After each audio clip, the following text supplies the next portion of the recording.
welcome from the complete Sita Payanam team.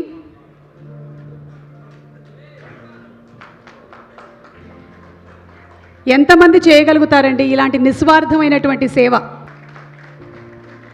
In the service of humanity.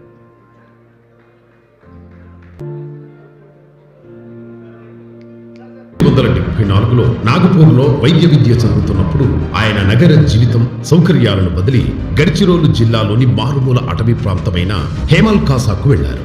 2 చిన్న గుడిసెలతో వైద్య సేవలు ప్రారంభించి గిరిజనుల నమ్మకాన్ని ప్రేమను పొందారు. ఆమ్టే దంపతులు హెమాస్కాలోని ఒక పాఠశాలను స్థాపించారు. నేడు దాదాపు 600 మంది పిల్లలు అక్కడ చదువుతున్నారు. 40,000 మంది రోగులు డాక్టర్ ప్రకాష్ మరియు డాక్టర్ మందాకిని ఆమ్టే స్థాపించిన ఆసుపత్రికి వస్తారు. కానీ ఆయన జీవిత సందేశం ఇక్కడితో ఆగదు. హేమాల్ కాసాలోని జంతు అనాథాశ్రమంలో డాక్టర్ ప్రకాష్ ఆమ్టే చిరుతలు, పాములు, ఎలుగుబంట్లు, హైనా వంటి వన్యప్రాణులతో కలిసి జీవిస్తున్నారు. సాధారణంగా క్రూరంగా భావించే జీవులతో సైతం ఆయన ఒక సరళమైన సత్యాన్ని నమ్ముతారు.